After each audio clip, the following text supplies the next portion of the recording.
before we solve any question that is related to Newton's laws of motion, Newton first, second, or even third law, we should follow these steps that we mentioned them many times during the class. First, you have to draw free body diagram. When we say free body diagram, it means all the forces acting on the object. Second step, you have to determine the total force, which is the net force.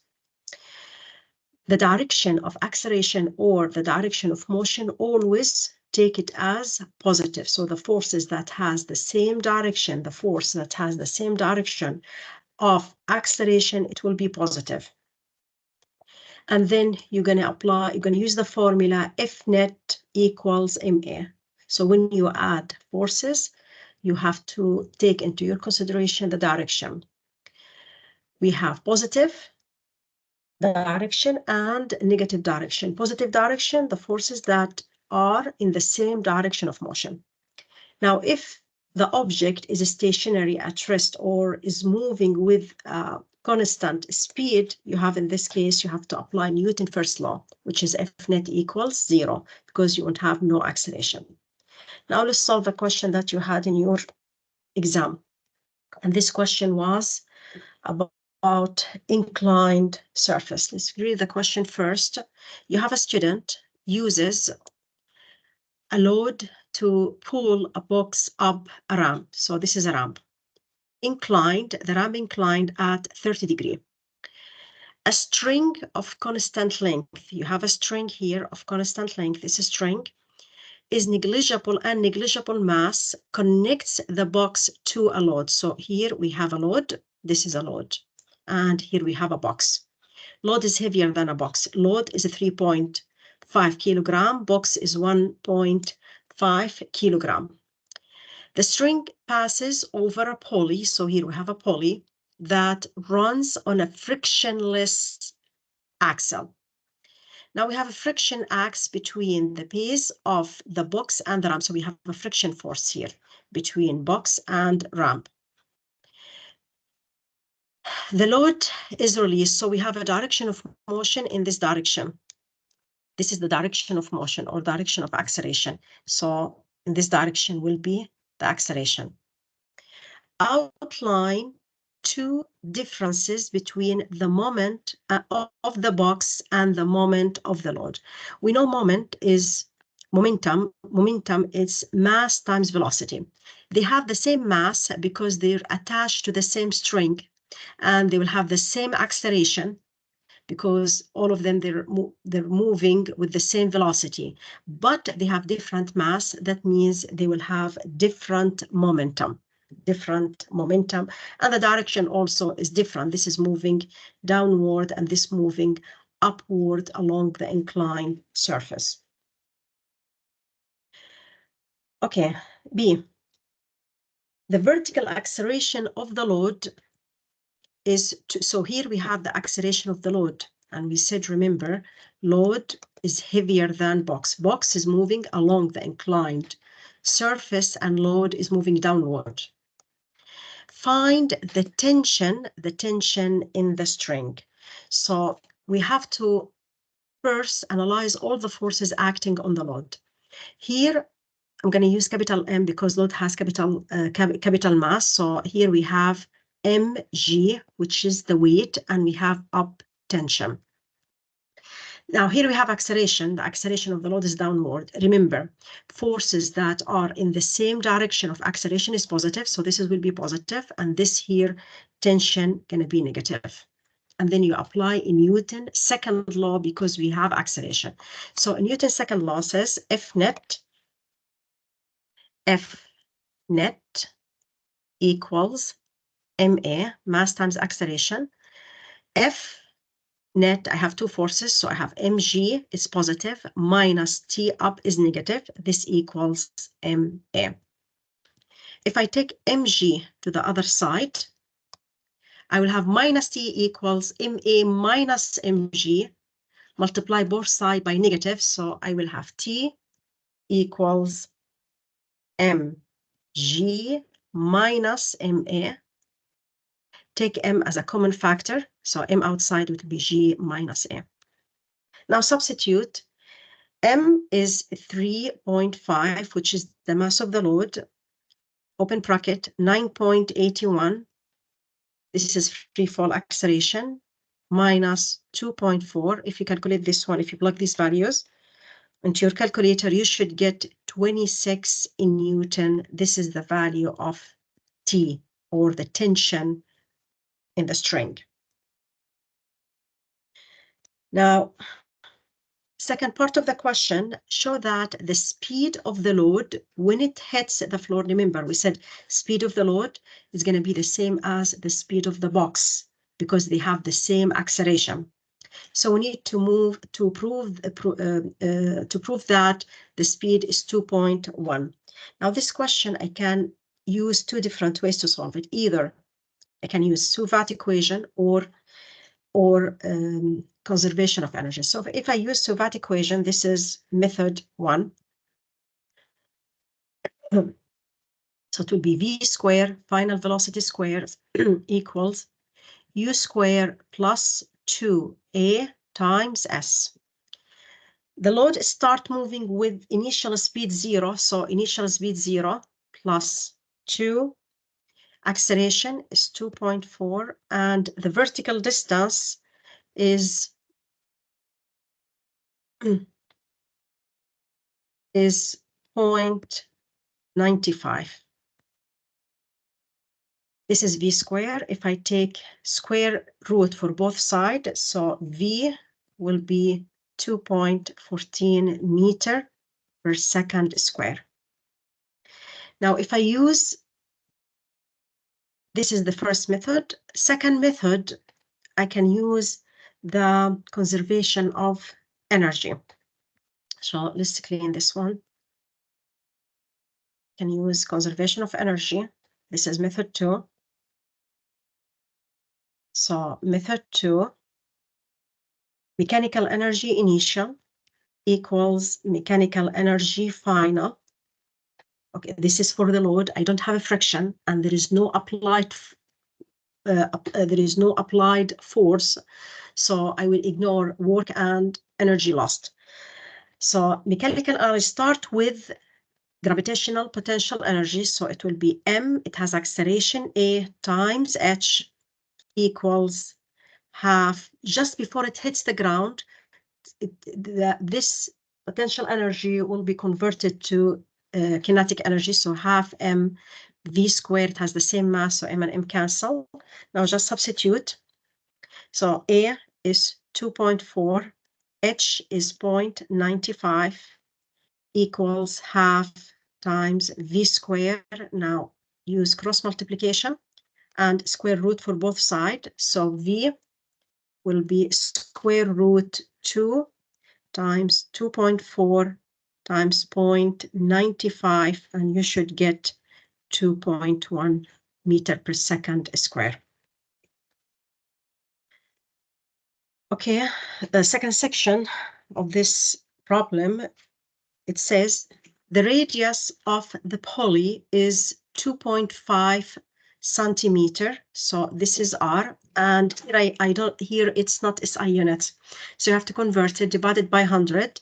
So R will be 0.025 meter.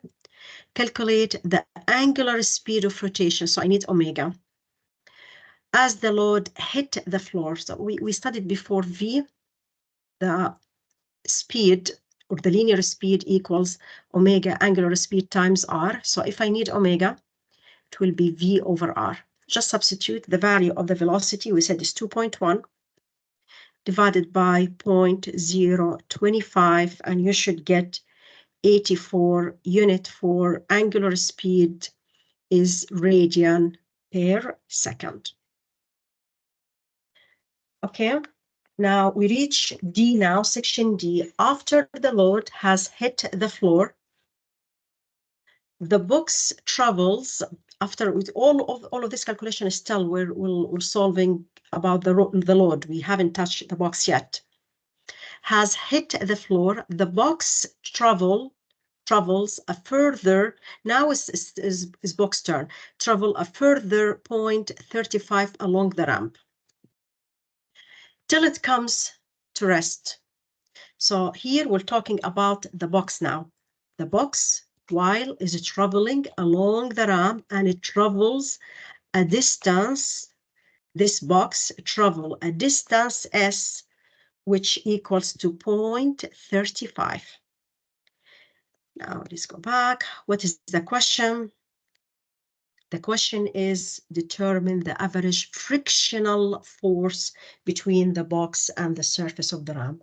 Same thing, we can use two methods to solve this question. Now, method one, I'm going to solve them with both, and you select the easier method for you.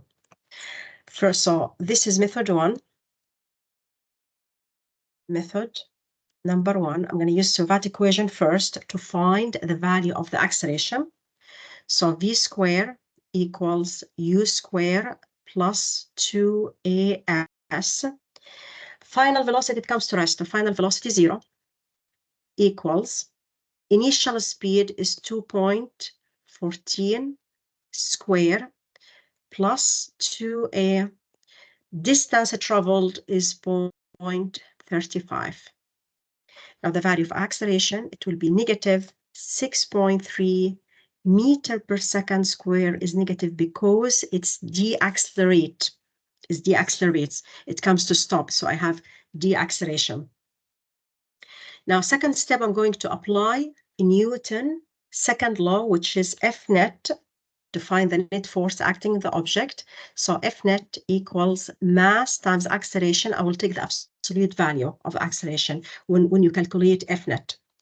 So this will equal 1.5 times 6.3. It will give us 9.45 Newton. Now, the net force acting on the object, if we go back here and analyze all the forces acting on the box now. Okay, so I have to draw a free body diagram with all the forces acting on the box. So I'll have here down mg, which is weight of the box, parallel to the surface, perpendicular, sorry, to the surface, I have the normal force or reactant force. We said before, if we have inclined surface, you can take x always, or the horizontal line, which is parallel to the surface. So this is x. And perpendicular to the surface, which is in the same direction of F net, this will be y. Now, this is the direction of motion. mg, I can break it down to mg in y direction, and this is always will be cosine the angle. So mg cosine the angle, this is in y direction, and mg in x direction, which is parallel to the inclined ramp, and this always mg sine. So the horizontal component of weight always sine, while the vertical component is always cosine. Now, opposite to the direction of motion, I have a friction. So the friction force, and since the object is moving, so it will be Fd dynamic or kinetic friction. Now, look here, I have Fd and I have mg sine theta all in the same direction. So F net will be Fd, which is the dynamic friction, plus mg sine the angle theta. So I go back here now.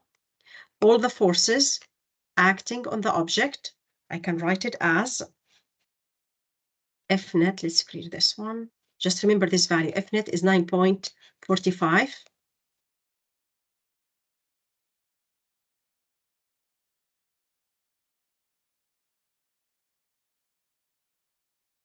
Yeah.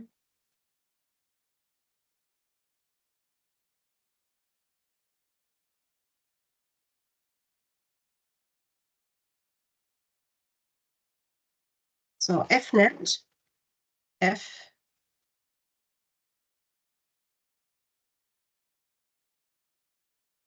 net equals Fd frictional force plus mg sine the angle theta. Now substitute.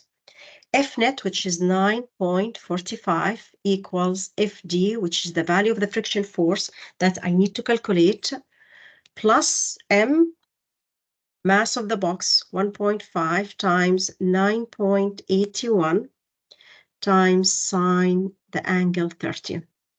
If you take this to the other side, you would find FD, just do simple calculation, you should find FD 2.1 in Newton. Okay, now there is another method which is easier, where we can use the conservation of energy to solve this question. So method 2 now, which is the conservation of energy. Same question, I will solve it with 2 different methods. Okay, so method 2, this is now method number 2, conservation of energy. Conservation of energy, I don't have any work applied, but I have, if I use mechanical energy initial equals mechanical energy final, plus since I have a friction, I will have energy lost due to friction. Now the object is moving, so the initial energy is going to be kinetic energy initial equals the object stopped, so I won't have kinetic energy final. I will have energy lost due to friction. Kinetic energy initial, I can use the formula half m u square, which is the initial square, equals energy lost due to friction. This is because the friction force, and we said energy, it's work. So I can find the energy lost using the formula of work, which is force times distance. So it will be the dynamic friction times distance s. Now substitute, I will have half m, mass is 1.5, initial speed, it's 2.14 square, equals fd times distance, the load move along the inclined surface was 0.35. Okay, if you plug these values, this is not F net, this is F net, not FD, energy lost, and this is due all the forces acting on the object. So F net,